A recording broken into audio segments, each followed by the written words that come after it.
Well, good morning and good afternoon, and welcome to our ESG Ratings at Crossroads, Rate the Raters 2023 webinar.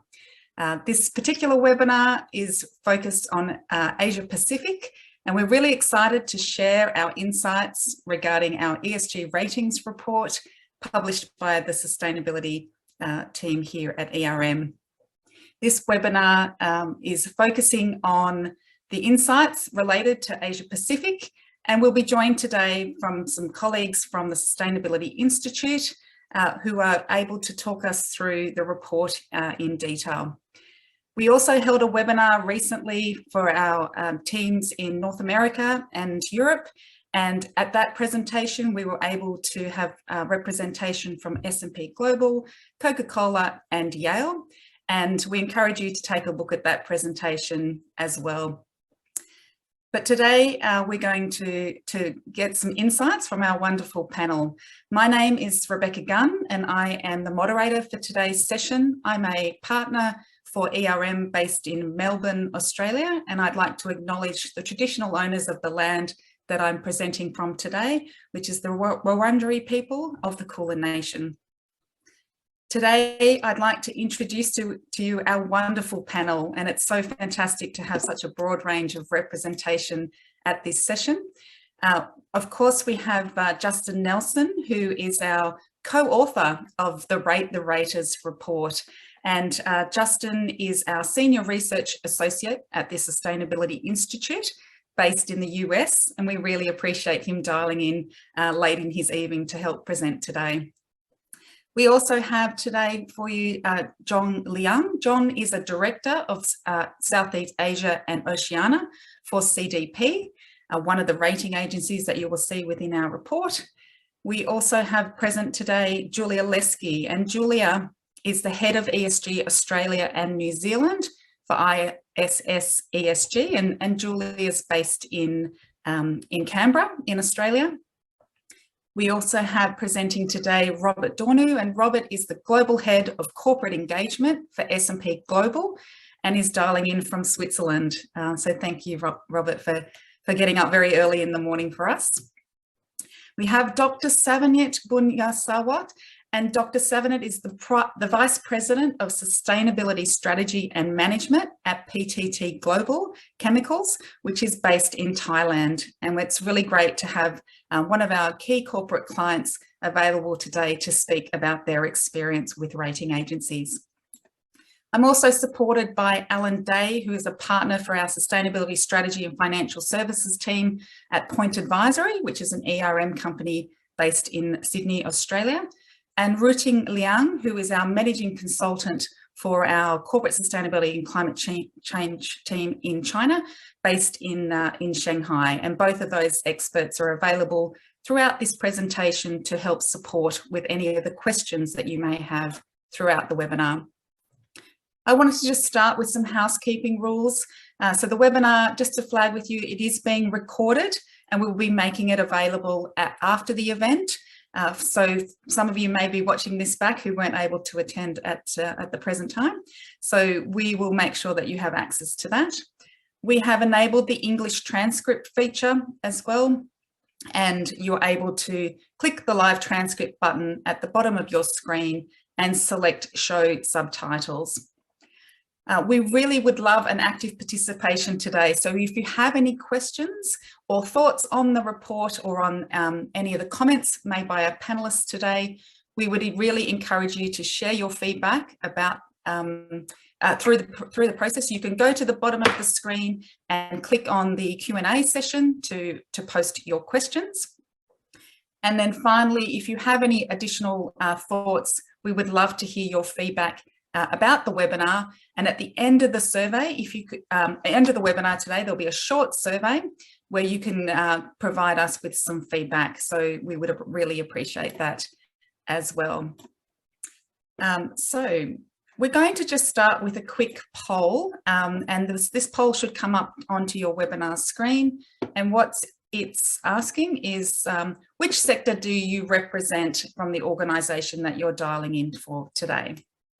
So I'll just take a few moments to pop your answers into that, and then we'll show the results.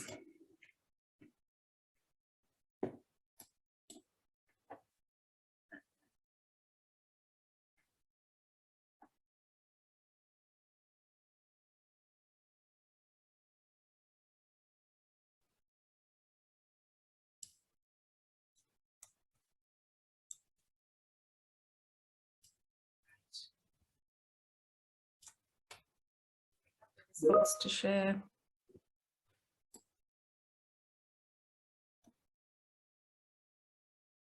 Excellent. Great. So a really broad selection of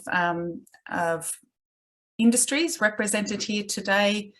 Great to see our chemical and pharmaceutical companies well represented there, and some financial institutions as well, some of our investors dialing in. So really fantastic to have a nice broad selection of industries represented. So great to have you all here and present. So I'm now going to move into allowing us to talk through our brief agenda for today. So we're going to be covering off a detailed sort of overview of the Sustainability Institute, which Justin will run us through. He is then going to talk through the Rate the Raters report, just with the key findings and recommendations that have come out of that report. We'll then have an opportunity to hear from our panelists and have some particular questions that we've posed for them, but then we'll be opening it up to audience Q&A. So as I mentioned earlier, please pop your questions in the chat at the bottom of your Zoom screen. And then we will close the session for today. So we'll move on now to hearing from Justin, and he's going to talk us through a little bit about the Sustainability Institute and the report. So over to you, Justin. Perfect. Thanks, Rebecca. So my name is Justin Nelson. I am a Senior Research Associate with the Sustainability Institute by ERM. You may have seen some emails and such from me on our survey. I was very heavily involved in survey distribution and analysis and report development. So very excited to share some of those findings with you today. But first, I'll give you a little overview about the Institute for those that are unfamiliar. So the Institute is ERM's primary thought leadership platform, and we really aim to deliver actionable insight through our reports, our research, and our working groups. And we can kind of be thought of as ERM's think tank. And really at the end of the day, we're conversation starters for some of the most important and relevant sustainability topics going on in the world. Most of our reports come in the form of most of our products come in the form of reports such as Rate the Raters, but we also conduct several working groups, convene a number of stakeholders, record podcasts, and put together bespoke presentations for some of our clients and so on. So if you're interested in learning more about the Sustainability Institute, would encourage visiting www.sustainability.com. So with that overview of the Institute, we can move on to a little bit more information on Rate the Raters. We can jump to the next slide here. So today we really want to focus on the findings and the insights from our expert panel, but wanted to provide at least a little bit of a brief overview of the report and our methodology. So we've had 3 rounds of Rate the Raters over the past decade plus, starting in 2010 to 2013, and then another round in 2018 through 2020. And for Rate the Raters 2023, we really hoped to determine which factors were the most important to corporates and investors in their use and engagement with ESG ratings providers. This really helped us determine certain key findings, like which ratings were perceived to be the highest quality and usefulness. And we did this by sending out a survey to corporate and investor contacts in November of 2022, and tried to supplement a lot of those findings with insights from individual interviews and secondary research. So these helped inform our full form report, which we published in March of this year.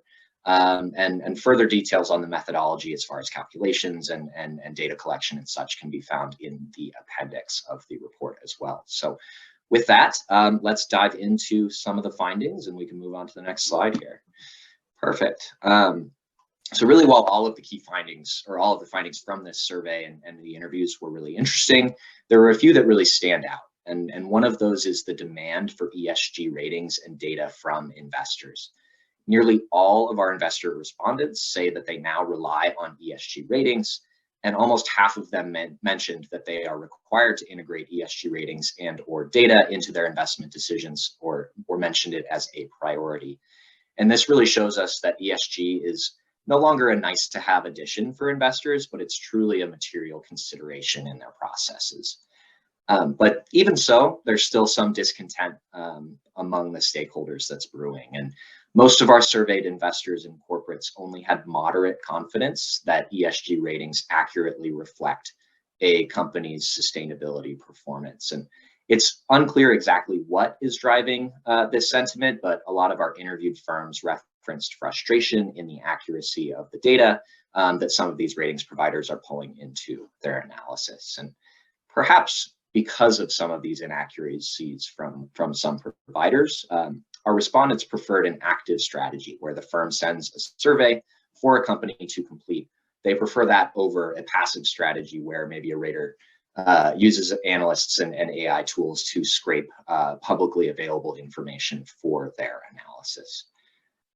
And corporates really want to ensure accuracy in their data because investors are focused on primarily the data and not necessarily the end ratings. They're utilizing the data pulled by ESG ratings providers to supplement some of their in-house research and to feed into their own rating systems based on the factors that are important to the investor specifically, rather than a ratings provider. And so these were just some of the key highlights from the report, and more of our findings can be found in the report itself, obviously, and in our fact sheet that we have developed. But we can move on to the next slide and talk about our top ratings. So one of the biggest questions that a lot of people wanted to have answered is who is the best? And that's not necessarily something that we can answer or wanted to answer with some of our survey and our questions, but we really wanted to just measure individual ratings based on perceived quality and usefulness. And we measured that here on a scale of 1 to 5. And we can see here that investors found CDP, ISS, and Sustainalytics to be of the highest quality and usefulness. However, it's important to note that we measured this in 2 ways. We measured it with the high quality and high usefulness, and then we also took the aggregate average score. So this here just demonstrates the amount that we're seeing as high quality and usefulness.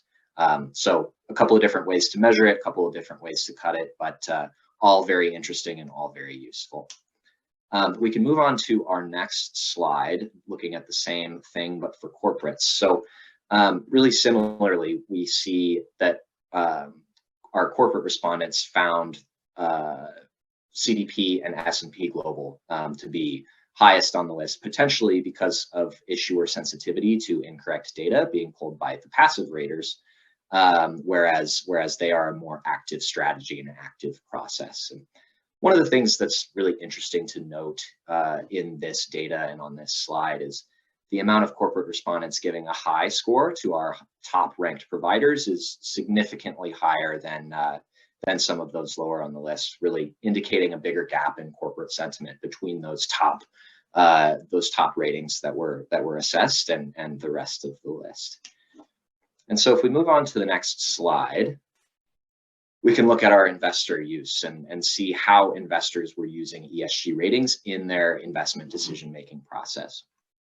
And most of our investors mentioned using ESG ratings to supplement their organization's other research on corporate ESG performance and risk, really backing up our finding that a lot of these investors are primarily using their in-house capabilities and their in-house ratings to make the decisions, but they're utilizing the data from the ratings providers as inputs into these systems and processes. And one of the more interesting findings, at least to me on this slide, is from this question about, or rather the amount of firms responding that are saying that they are now required to integrate ESG data, or that requirement is a top priority to integrate ESG data. So In 2018 and 2019, in our previous round of surveys, only 12% of respondents noted a requirement as a top priority to integrate ESG data, but this really jumped all the way up to 43% of investor respondents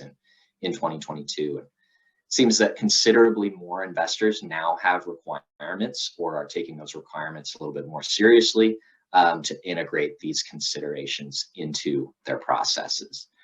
And if we move on to the next slide, we can look at the motivations here for corporate engagements. So one of the bigger questions that we wanted to ask is why corporates are actually responding to these ratings providers. So from the survey, from this information here, we see that it's very clear that investor demand is the primary reason that corporates engage with ratings providers.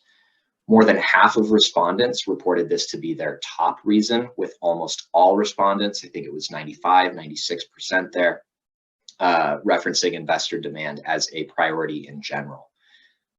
Interestingly, some of our interviewees, they actually referenced using ESG ratings in benchmarking performance and improving some of their internal buy-in, but really overall, it was investor demand that was the top consideration. So that was a lot of data to dive in through, and there's a lot more in the report itself. But on our next slide, we have some recommendations as well on what corporates and investors can do. So really have a number of recommendations, and this is just a truncated version for the corporate audience.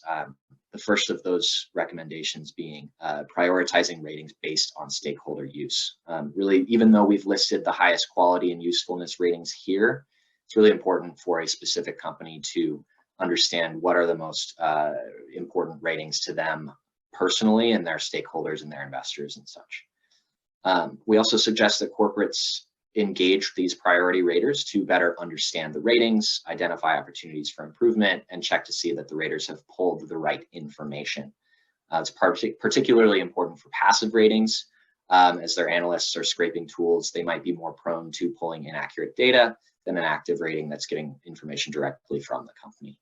And ratings should also be seen as an area for continuous improvement. They can add a lot of insight to internal risk assessment processes, can be used to adjust disclosures and initiatives over time, as well as being used for peer analysis to improve performance with ratings, but also with overall ESG performance. And we do have some recommendations for investors as well. They're a little bit shorter, but no less important. We recommend investors ensure the data quality of the information provided by the ratings providers, particularly given that sentiment that some corporates might be assessed with inaccurate information. Investors should also engage the portfolio companies to ensure that the ratings are accurately reflecting their sustainability performance, understand where there are gaps, and they should utilize the information from corporates and adjust accordingly.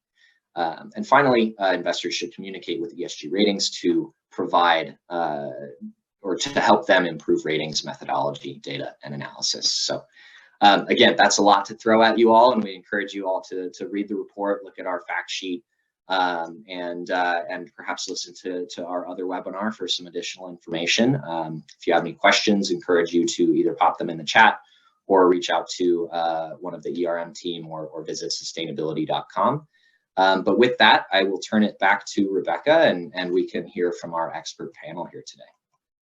Thank you so much, Justin. That's fantastic and great to see those insights. So yes, now's our opportunity to really engage a number of those rating agencies that are actually part of that assessment that we undertake, as well as our corporate entity who is one of the people that participate regularly in these surveys.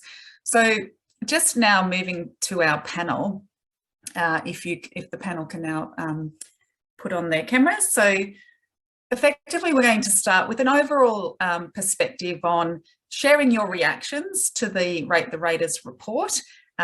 Was there particular findings that you found most interesting, and really what is it that surprised you about that report? And I might start with Julia at ISS ESG, if you're happy to go first. Yes, sure. I mean, overall, we're very pleased to see improvements on us. So you can't help if you're being rated, and we're for once on the other side of the fence to watch where you are and what the perception is. But regardless of the results, I think any report like this is really great for us to get an outside view on what the perceptions are on what we do on a day-to-day basis and what we provide and how we work together with investors.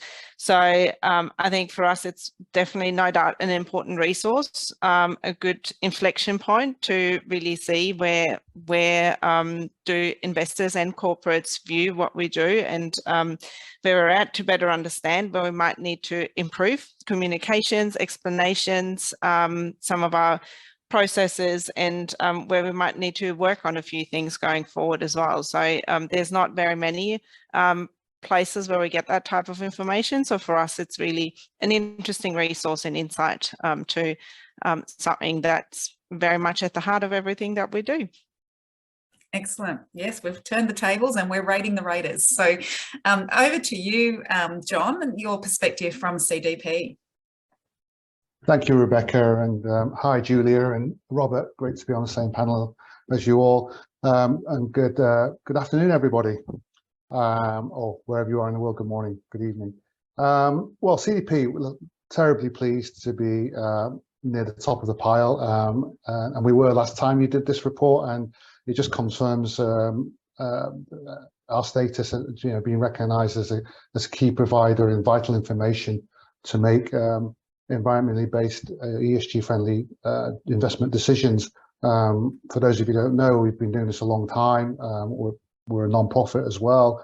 We've been going since 2000, so we like to consider ourselves as the gold standard in providing that data, which is prime data, direct from source, from the corporates, and feeding that back into the investment community. So obviously, investors increasingly recognise the importance of their decisions when it comes to investments, and we see the growth, especially in Asia, of ESG investment, especially when it comes to looking at the sort of second and third generation of wealth that you'll find in family offices, and obviously coupled with the fact that financial institutions are more and more under pressure to green their loan books and green their investments, then this data that we provide is of course very, very useful, and our own survey confirms that fact, so we're happy that it's been independently verified as such. Fantastic. Thanks, John. And Robert, from S&P Global's perspective. Yes, thank you, Rebecca. Thank you for having us on this webcast. The second one I'm doing after the European and North American one. It was a great discussion there, so I'm looking forward to this session as well. We certainly value the Rate the Raters report as valuable feedback on how we're doing in the perspective of investors and corporates, and we interpret that together with our own discussions with corporates and investors, and a feedback survey that we do with every company that participates. And last year, 3,000 companies that participated, 1,000 of them answered that survey. It's no surprise to us to come in alongside CDP, I would say. I'm saying alongside because we collaborate with them for many years on the climate-related questions and align those questions. But of course, the S&P Global questionnaire, the CSA, is a lot broader in the social and governance dimension. One thing you mentioned in the presentation earlier was the modest confidence about accurately reflecting sustainability performance that some companies have. And in our survey, companies ranked us 7 out of 10 as representing a correct position in the industry relative to their peers. So we're very, very happy for that. It was no surprise to me that the ESG scores from S&P Global still ranked lower in terms of investor interest, because of many of you will know that the CSA for 20 years of its history was owned by one asset manager, and that asset manager kept those scores as their own USP. And the only product really out in the market was the Dow Jones Sustainability Indices that used these scores, and some other indices and percentile rankings on Bloomberg, but percentile rankings is not a score. So we only opened this up after the acquisition by S&P Global that happened 3 years ago, with a strong push from the top really to make that data and scores available. And since that, we hear from companies since last year that they see strong interest from investors. 75% of companies tell us that it is mentioned by investors in discussions with them, and that this has increased. And what we see on our platforms is that S&P Global clients representing 30 trillion in assets under management have opted into the scores and see them as a valuable balance in the universe of other scores that are out there. Yeah, that's a good point to make. And I think when we were speaking with Julia earlier this week from ISS Global's perspective, they've very much been targeting investors as well as part of their data set. So when we do see that split between what investors are saying and what corporates are saying, we can really understand who the target audience has been for a number of the rating surveys and the data that comes from them, and how we start to see a bit of a shift in those requirements going forward. I'd like to bring in Dr. Savanet now from PTT Global as well, and really get your views as a corporate respondent. Obviously, you do get sent surveys to fill out, and sometimes you're just passively rated by some of these surveys.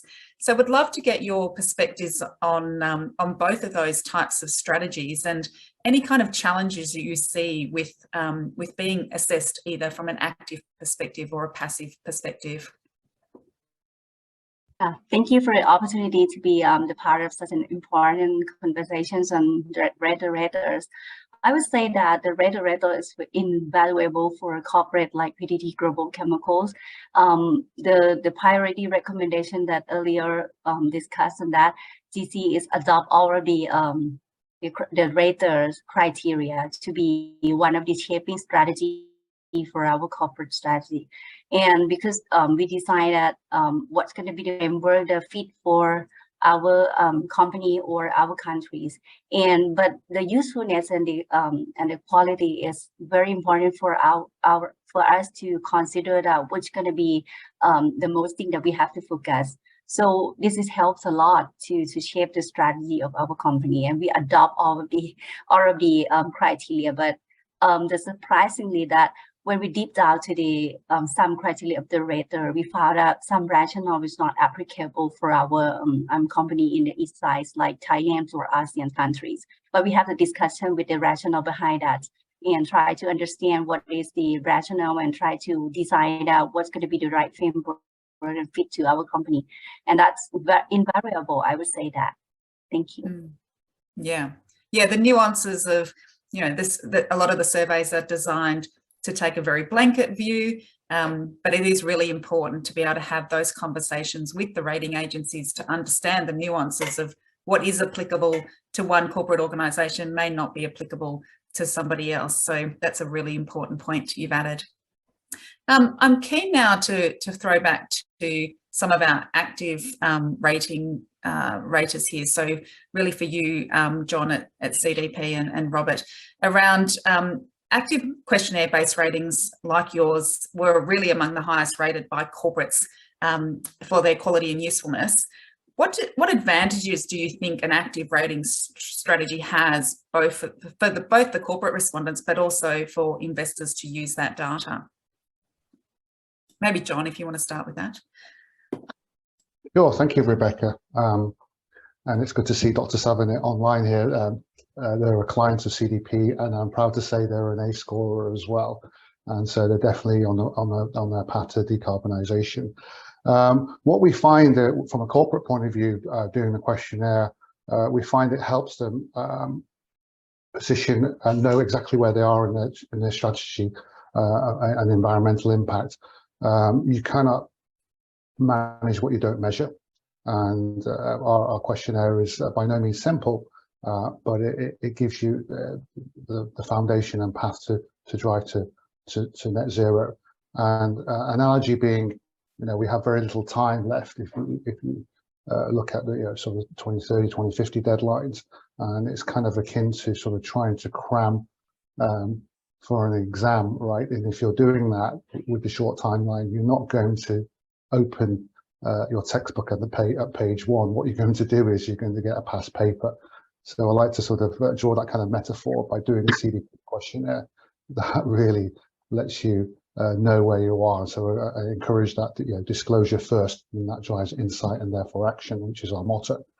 From an investor point of view, I know we're throwing some stats around here, but obviously with CDP, we boast 740 in investor institutions that use CDP data, the likes of Bank France, GIC, Eastsprings, HSBC, the who's who in pension funds, and that's 135 trillion in asset, which is 1.5 times global GDP. So that just confirms the value of data in helping, not exclusively from CDP, but using CDP to look at the E in ESG to help them make the right decisions to assess opportunities, because there are obviously plenty of opportunities as we drive down the sustainable road and create change. Yeah, great. And Robert, from your perspective? Thank you. Well, I always tell companies that evaluate if they should participate in the CSA or not, if they shouldn't participate in any rating just for the purpose of completing a questionnaire or the prospect of getting into a score or being included in an index. They should participate because they see value in the process of participation in itself. So our assessment really challenges companies on their ability to make a link between their sustainability and their business strategy. We're asking from the view of an investor, that's the history here. So we really want to see the business case for sustainability. And through that, we provide companies feedback on how well they are placed and how good they can articulate that. We also allow companies to provide a more complete picture of their sustainability performance through active participation by providing additional disclosure. That doesn't mean that this disclosure is confidential. It's just additional because they don't want it to be seen out of context when they put it on their website and people pick only certain elements of it. But it is something that they would provide to any investor asking for that information. And an example could be gender pay gap. We think it's two different companies. If both of them have nothing on that in their public reporting, but one company is already looking at it for many years, they know they have a pay gap, they know how big it is, they have closed it over the last years, they have a target to close it further, and they have a track record of doing that. It's a company that is very different from a company that has nothing on their website and also doesn't even have data internally. And through the active participation, companies are able to provide that full picture. Also, we draw their attention to emerging and underreported trends and start shifting their focus into new areas within the beginning, very simple questions. And then these questions get tougher and tougher over the year. We ask first, are you aware of opportunities or risks in a certain area? And then we might ask in future years, do you have metrics to measure them? Do you have KPIs that are linked to people's remuneration and when it gets tougher and tougher? And that brings people along these emerging trends. And that's also something that active participants value year over year. And I think that companies here really vote with their feet. And especially over the last years, we are around for 25 years now. And in the last 3 years since the acquisition by S&P Global, active participation increased from 1,000 to over 3,000 companies that represent now more or less half of the global market cap measured against the S&P Global Broad Market Index. And for investors, they really value the additional disclosure. So as I said, for companies, it's an opportunity to provide that additional disclosure to a larger set of investors by actively participating in one survey. And what investors value is that we make that data comparable by providing companies and them with clear definitions on what is collected here and also verifying the data in the assessment process. Yeah, very comprehensive. I concur with that. I concur with the transparency. All our A scorers, our data is public, available, download on website for comparison. And we're singing from the same hymn sheet, I think, here. It's a journey. You shouldn't disclose for the sake of disclosing. It's definitely about the journey and hopefully driving towards SPT adoption to drive to net zero. But you've got to start somewhere, and the foundation of that is a questionnaire, CDPs or S&Ps, but certainly, you know, if you go off the rankings, then yes, you know, CDP. But I'm just being biased, obviously. But you know, a rising tide lifts all boats, and I think we're you know, we're very much all mission driven. Helping to lift the tide. Yeah, definitely. Moving on, Julia, interested to get your thoughts. Looking at the report, there was quite a bit of a difference between as investors and corporate perspectives on quality and the usefulness of different ESG ratings. Interested in your thoughts on what you think that's telling us about the rating landscape and where the strengths and weaknesses of different ratings sit. Yes, it's an interesting question, and I think it's also there's different perspectives that are being taken by an investor versus a single corporate, and that's where we see the different perspectives shining through, in my opinion, where investors look at ratings and data, and I know we're going to go deeper into how investors look at the different pieces of information that are being provided to them. But they have quite different perspectives. As a corporate, you look into it, you understand, you have a very in-depth understanding of your operations. You have a broader, maybe benchmark view on what happens across with other corporates in your sector. Whereas an investor will look at research in a lot more holistic point of view. They have if you have a standard portfolio, you have thousands of companies that you look at. You have different sectors where you're comparing, and to compare and contrast what is actually going on from a ESG perspective, be it as at a wholesome level from an ESG ratings perspective, or specific thematics and data points that you're looking at. One of the important features and qualities that we bring along as different ratings providers is really trying to do our best to provide a view where we can compare different companies from different industries to each other, while also acknowledging at the same time, and it's not an easy task, different sectors and different specific activities that companies and corporates have underlyingly. So bringing all these complexities into then an overarching assessment into different guidance scores and performance scores is really what I think from an investor perspective is highly valued. That might not necessarily be that important from a corporate perspective, where we have much more of that focus on, okay, where are the different and underlying indicators that I'm looking at, and it's important, right? I'm not so what are the different data points where we're going, and that's where the interesting conversation happens, where we really sit as the rating collectors or rating agencies, data providers, data collectors. We're in between that conversation, or the efforts that are happening on the corporate side, and the demands and the needs that we see and that are really coming from that investor side in pulling this set of information data together. And I think that's why we can see the different perspectives as well. Yes, yeah, that's a very good point. Interested to go back to you, Dr. Savanet, and as a corporate organisation, you've obviously been performing very well in these ESG surveys, and you're rating quite highly in those. Curious to understand what's been your approach to the data collection process and staying on top of all of these surveys that come through, and what recommendations would you give to other companies who are really struggling to keep up with the demands of all of these ESG rating surveys? Very good questions.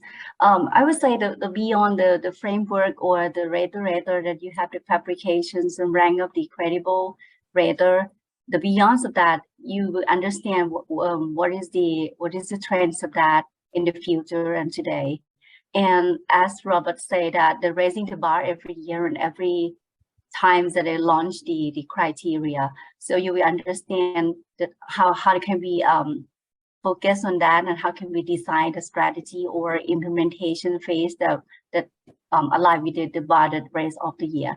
And one of the very useful is we understand the peer practice is very important. The actionables of the peers, that we try to do that deep dive analysis of the which rater and the criteria and which the best practice of each criteria, and you would decide we are on the right track or not. And this is a very good tool to fast track the idea for design the opportunity of your organization. And I would say this is a very useful for understand the raters and try to understand all the criteria, understand the trends and the budget raising all the time, and you would design everything in your corporate organization that need to fit the rater and benefiting. After this is credible, you have the climate finance in the future, or you will have the sustainable finance in the future. You have the partner in the future as sustainable. This is a very useful. Thank you. Yes. Yeah.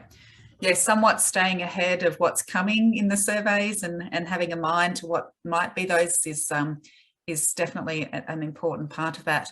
I'm curious just to bring in some perspectives here from China as well. And Ruting, I'd love for you to give your perspectives, what you're hearing from local Chinese companies around participation in surveys and their appetite for participating. Yes, thanks, Rebecca, and thank you all for our panelists for sharing. And this is Rating, and I'm the team lead for our corporate sustainability and climate change services in ERM China.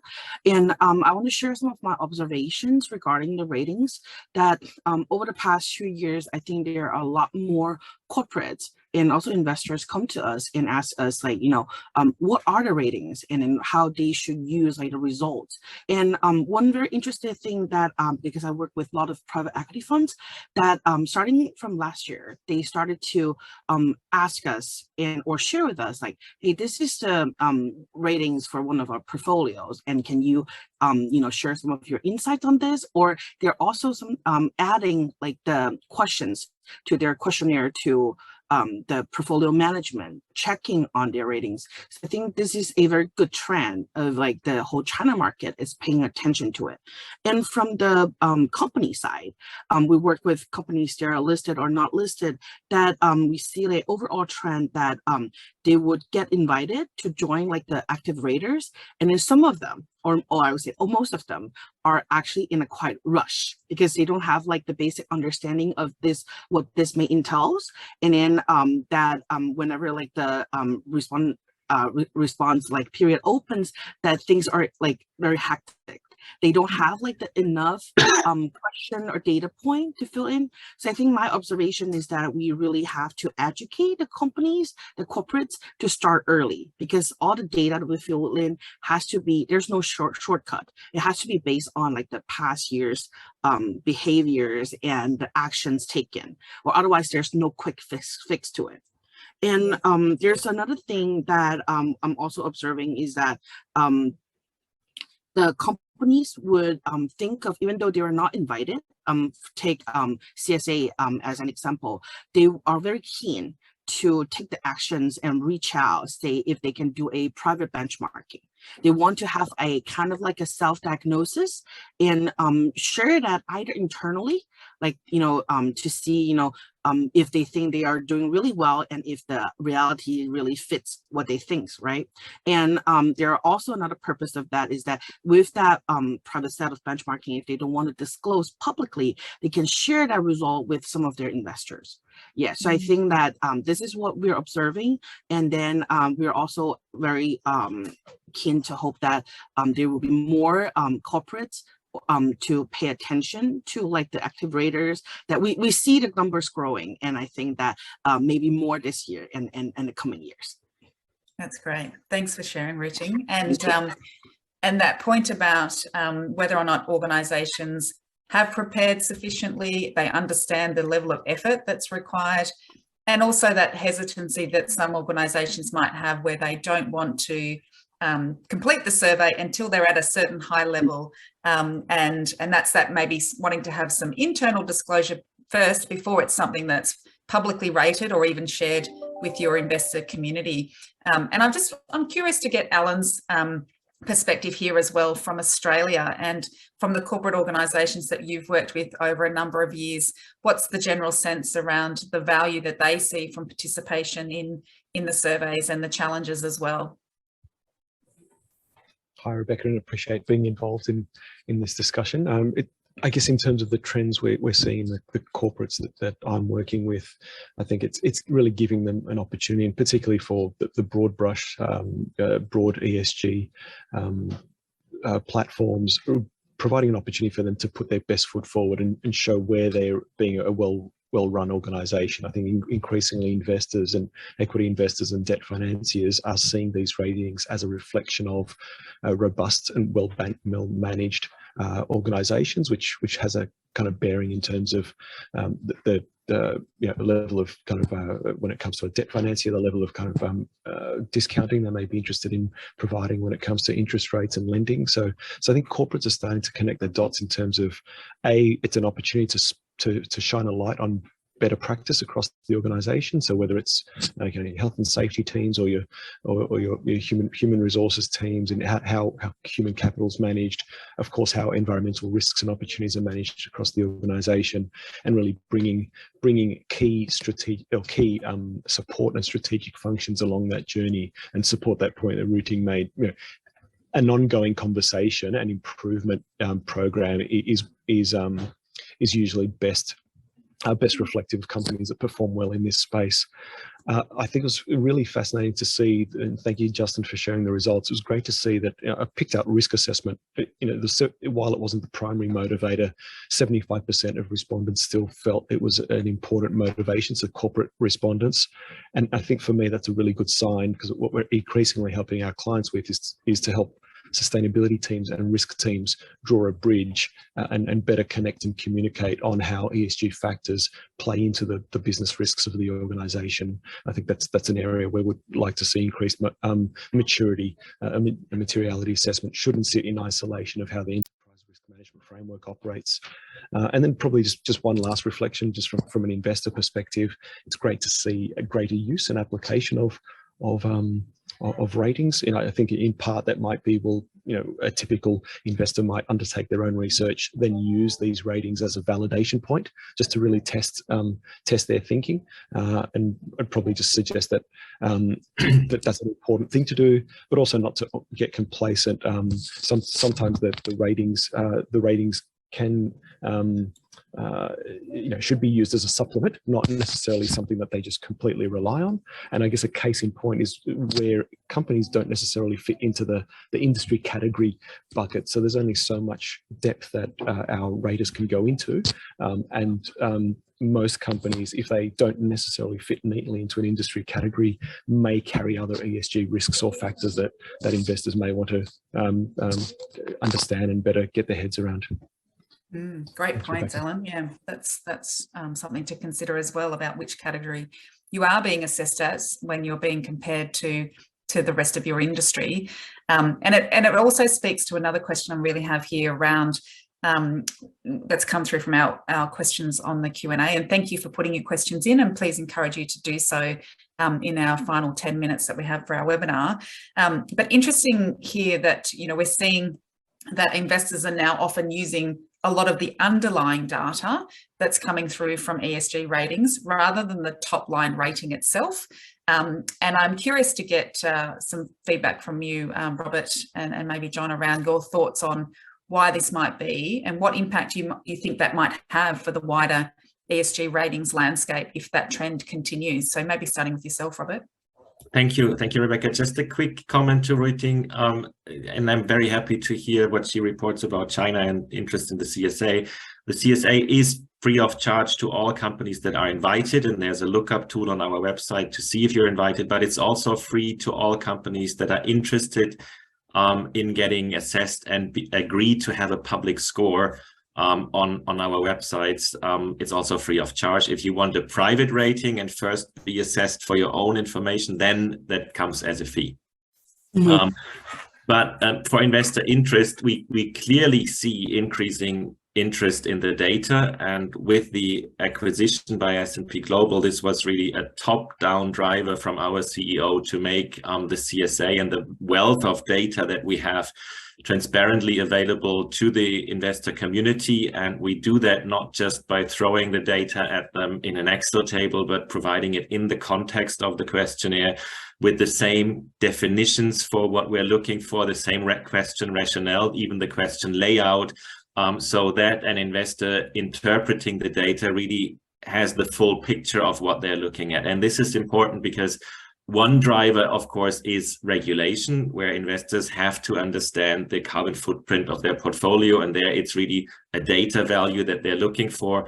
But if you have your own engagement agenda with corporates, you maybe have more topic-focused investments on gender, on human rights, and you don't want to stay at the score level, then you need to understand the data that is driving these scores, and you need to know what companies are missing out on in the data that might have given them a lower score, but maybe in your focus that is less important, and you want to work with the data. So this is something that we offer to companies that participate in the CSA. As I said, there is additional disclosure that we collect, and we offer them to make that additional disclosure that is not in their public reporting available to the investor base that is using our platforms.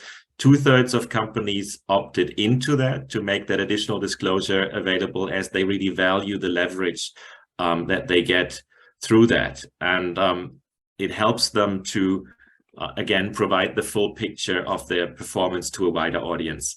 I still think scores will remain important for capital market participants that have a different focus. It is certainly, if you just want to exclude the bottom performers in your portfolio, scores are useful. If you want to focus on top performers, if you just want to mirror a benchmark, then that might be important.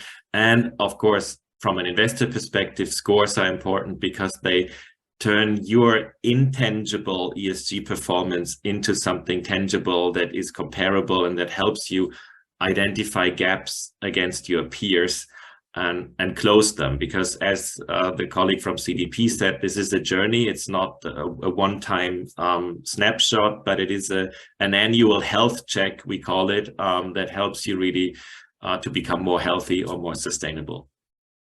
Great. I might weave in a question Robert. here, John. Sorry, yeah, okay, I just wanted to add something for you to talk about as well, if you like, because we just had a question that's come in from our audience, which I'd really love to weave into your response as well, if you don't mind. But I guess it's that concept of there's alignment. There's a lot of other leading frameworks that exist, which are getting a lot of focus at the moment. There's ISSB, there's what's happening with SASB and GRI and TCFD. Our audience is asking, how are you, as utilising the information that's going into your surveys, how are you aligning with those leading frameworks? Is that part of the assessment that you're undertaking as part of those annual updates? Absolutely. Absolutely. CDP runs the TCFD Knowledge Hub. We're very much TCFD aligned. Our questionnaire is, we have 3 questionnaires: climate change, water and forest, and they're always aligned to TCFD. They'll be aligned to TNFD. We'll be adopting ISSB, incorporating that when it's fully released this year, and that'll be reflected in 2024 for us. So that's the strength which is borne out in your survey. Being aligned to those frameworks, and just to the previous question and point, Routing made a great point about capacity, knowledge. To the point of TCFD Knowledge Hub, there's a lot of free resource there for companies. We run regular webinars and trainings that are free to encourage disclosure. We've seen disclosure in Asia Pacific grow plus 62%. Our numbers have gone from globally from just under 14,000 to nearly 19,000, and a lot of that is not necessarily listed companies. We do cover 50% of the world market cap as well, but we see an increasing number of those corporates looking at their supply chain, because let's not forget about scope 3 and using CDP to interrogate their tier 1 supply chain and really drive down GHG emissions and drive incentives. Yes, based on scores, but really actually looking at the underlying data, which is always available, that we make available. And I forgot to add that we don't really consider ourselves as a ratings agency, but a scorer. So the debate's still out there at the moment, but I won't go into it. You don't want to lose the top spot, John, on the ratings thing. So for now, you're happy to be called a rater. Well, we're very much focused on E. So yeah, so we're thankful. Yes. We're thankful to be rated so highly. Yeah. Yeah, and maybe building on some of those comments we had there before about that balance between wanting scores to be private and wanting them to be public. So one of our audience members has asked, do you think, and maybe it's for you, Julia, do you think that the market will insist on using more of that public disclosure ratings, or will they continue to embrace that private information is enough to provide them the information they need? In terms of information that will be considered in the ratings process. Yes. Yeah, it's an interesting debate, and there's pull and push on both ends. I think there's certain areas where disclosure is happening, will be happening, it's being regulated, and it is there. There's a lot to be said about the information, the activities that you do, where you have data, where you describe what your approaches are. It should be in the public domain, accessible for investors and for all and everyone to assess and to understand. To have it run in sort of a, okay, background brokerage, here's information we will do, but not one else. The principle of disclosure, financial disclosure, and so on is just based on publicly available information. There may be an argument, and we've heard it for smaller, for evolving conversations, what is happening in the back end, which sits probably more in a strategy for investors around engagement. So I think there's also, we need to acknowledge a little bit of different nuances of investor approaches, investor views, and different ways of investors then communicating with companies as well, and how much is that the role of a rating versus an investor themselves engaging on topics, and how do they use rating and underlying data and information. So I think there's a lot of different things that need to be unpacked on that front as well. To your question around aligning with international standards, absolutely. I don't think there's anyone can hide from that. I think it is the international discussions that happen, and we're absolutely always tracking what is happening and where we can, and as fast as we can, aligning. There's some differences in the different frameworks and approaches, how involved they are, whether or not it's an alignment of how we present the data out to our investors, if it's something how we adjust methodology, or how we help categorize or align, sort of show where we areas in these factors that we consider align with the corresponding frameworks. It depends, but yes, definitely, there's no two ways around it. It will evolve. Then, yeah. Yes, yeah. Great. Well, we're coming to the end of our webinar now, so I'm just going to give one last opportunity for a final closing sentence from each of our panelists, just in terms of we really appreciate the input that you've provided into our webinar today. Would love to know, in one sentence, where do you see the ESG ratings landscape evolving in the next few years, and is there any important things that we should be mindful of as either investors or corporates participating in that? So if you can try and wrap that up in one sentence, that would be great. Over to you, Robert. Well, one sentence about the evolving landscape. I would say regulation of raters is on the horizon, and we will probably see some consolidation, some smaller raters not being able to meet that regulatory requirement, because it's quite heavy, and you need a big machine to be able to really have all these processes separated with Chinese walls, and make sure that your rating really is independent. So that will certainly have an impact. Very important one, yes. And John? Yes, I totally agree. There's going to be standardization and regulation for the raters. Obviously, you've seen the ESG backlash in the US. And so that's going to point to standardization coming very, very quickly, and rightly so. We don't need to have black box methodology anymore. We should have some sort of standardization similar to the credit ratings agency. So we welcome that. That's fantastic. Julia, another comment? Trying to be a long sentence. No, I agree with what was said before. I think greater transparency of methodologies definitely will happen, greater focus on quality and governance processes within ratings industry. So really reflecting back on what we're asking companies to do will come our way, which is fair enough, and we're very much prepared to do so. Yeah. And Dr. Savonette, would you like a final comment? Yes, on the corporate side, the booming demands of the sustainability is strengthened and tightening. So understand the regulators and credible of the raters will help you classify and shaping the strategy in your company. Fantastic. Excellent. Well, some amazing insights today, and I want to extend my huge gratitude to all of our panelists for coming and joining and speaking with us. We did extend other invitations to other rating agencies to join us today as well, and some of those weren't able to participate, but it was so fantastic to have such a broad selection of organisations represented, along with our wonderful corporate clients. And a big thank you to Alan and Routing as well, and to Justin for taking us through the report. Thank you so much for your participation today. As I mentioned, there'll be a survey at the end of the webinar, and you'll be able to see this recording online on our sustainability.com website in the near future. Thank you very much again for your time.